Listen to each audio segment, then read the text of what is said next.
Allah subhanahu wa ta'ala speaks and He says, Ma'ada'udhu billahi minash shaitanir rajim. Allahu yatawaffa al-anfusa hina mawtiha. Allah takes the souls at the time of maut.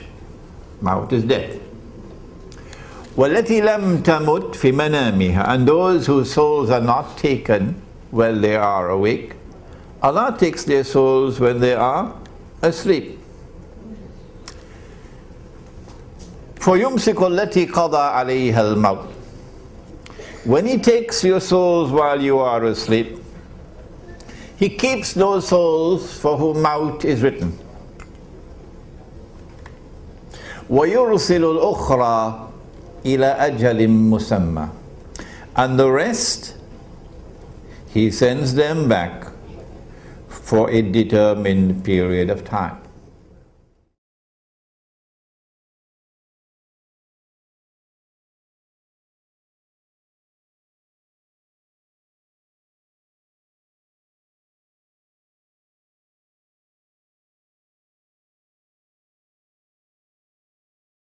فانظر إلى آثار رحمة الله كيف يحيي الأرض بعد موتها إن ذلك لمحيي الموتى وهو على كل شيء قدير.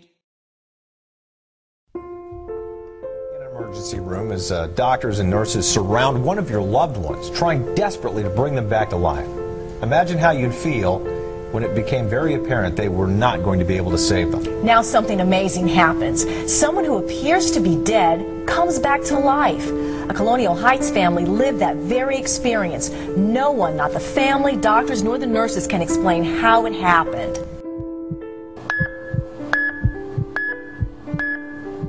It doesn't matter who you ask. It is a miracle. It has to be a miracle. Miraculous. Miraculous. The whole situation was miraculous. And what does the family think? It's a miracle. He is definitely what I refer to now everywhere we go as my miracle. But Beth Gaskin is the first to admit there's a reason she refers to her husband of 18 years as a miracle. He shouldn't be here today. He was gone for too long. And that's why so many have a hard time explaining why. Hi, Derek. Hello, hello. How are you? I'm doing well. Why Derek Gaskin is alive and well. Because one night, about 2 months ago, his recently reoccurring chest pains wouldn't go away.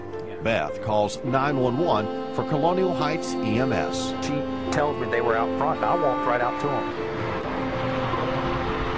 Minutes later, the ambulance pulls up to the emergency entrance at Southside Regional Medical Center. He pulls me out the back of the ambulance, and I remember rolling through the doors of the emergency room, and that's about it. The next thing I remember is a week and a day later. That's because after a few minutes in the ER, He was talking with us. We were joking about how we were going to see him when he got out. And then he looked like he was having some seizure-like activity. Derek is having a massive heart attack, and Beth is nearby. I heard everything. I mean, the very first time they said clear and shocked him. Stand clear. Fresh shock. I looked at my mom and I said, they're shocking him. That would be the first of more than a dozen times that Derek would be shocked in this emergency room. Doctors and nurses were doing all they could to save Derek's life, including calling out for some help. Cardiologist Dr. Ashok Kumar. He was more dead than alive. Dr. Kumar arrives and joins the team trying to save Derek, a situation that usually plays out after about 30 minutes when the team stops and the patient is either alive or pronounced dead. As they continue to work on Derek, Beth is asked to come in and say goodbye. I figured I'd lost him. She was emotional and just said, please don't leave, please don't leave. I remember, begging him not to leave me. And I remember hollering more stuff. I don't remember the exact words. She left back out of the room and we were deciding to call the code. Something told us not to, I guess. We just kept going. We kept going. In his case, it felt like incomplete. It felt like he had to come back. It felt like I had some thought, some belief that he was coming back. I can't explain why I kept going. At almost an hour, more than 20 minutes longer than usual, and with no one wanting to give up, it happens. I think he hurt her. I think he hurt her, and that's why he lived. It's your will to live that keeps you living.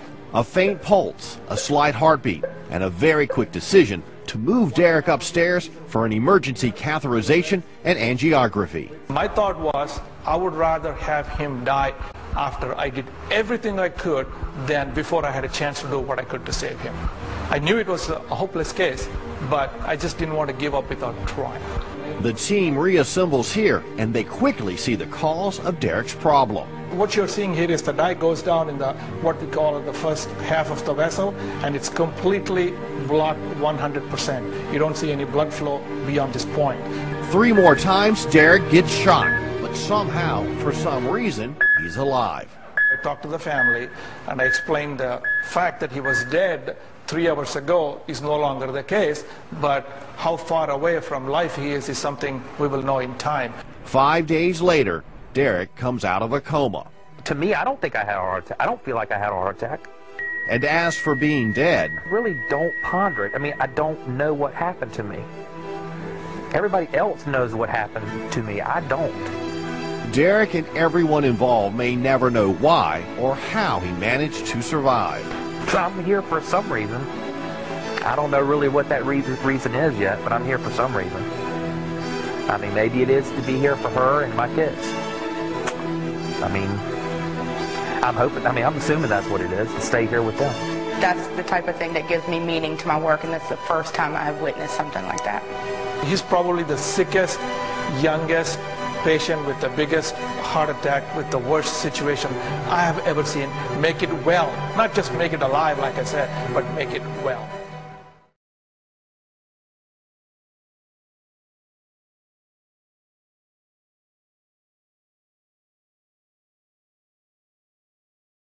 وكذلك بعثناهم ليتساءلوا بينهم قال قائل منهم كم لبثتم قالوا لبثنا يوما أو بعض يوم قالوا ربكم أعلم بما لبثتم فابعثوا أحدكم بورقكم هذه إلى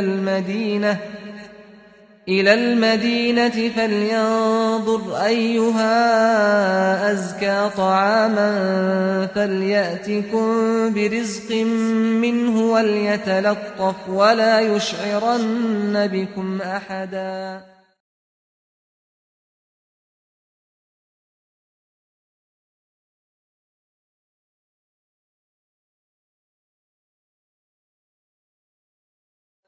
ولبثوا في كهفهم 300 سنين وازدادوا 9.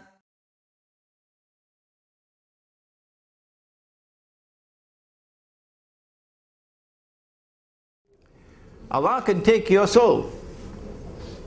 And when He takes your soul, there will be no medical evidence, no scientific evidence that you are still alive. None.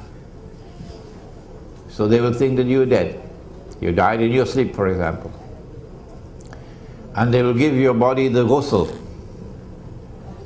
And then they will perform the salatul janazah. And your loved ones are the ones who are going to put your body in the grave, not knowing that you are not dead. And I believe lots of people are dying this way now. I believe that. And when you have been buried, there is no light down there, none. When the last person has reached 40 steps away, then Allah can return the soul, as He did it last night for all of you who are here. So you will wake up from your sleep. But when you wake up from your sleep, you find no light in the room. So you'll call out to your wife, but you get no answer. You attempt to get up. You can't get up. There's no space to get up. So you begin to panic. You begin to feel. You say, but I didn't go to sleep in this clothing. I went to sleep in my sarong. What clothing is this? And then you're going to smell the camphor with which they bathe the dead body. And then slowly, slowly, slowly you will realize you've been buried alive. And they forgot to put a cell phone when they buried you.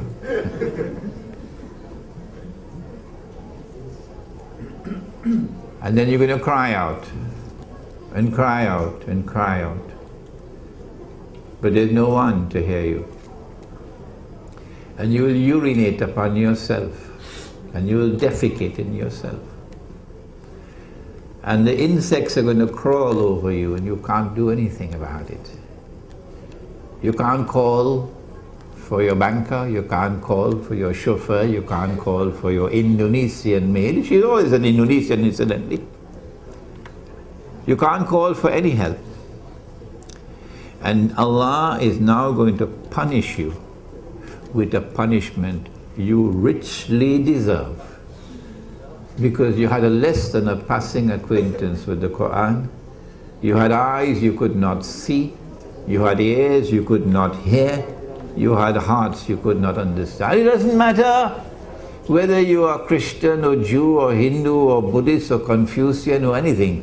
The same God who created you is the same God who sent the Quran and sent Muhammad alayhi salatu wasalam. This is the punishment.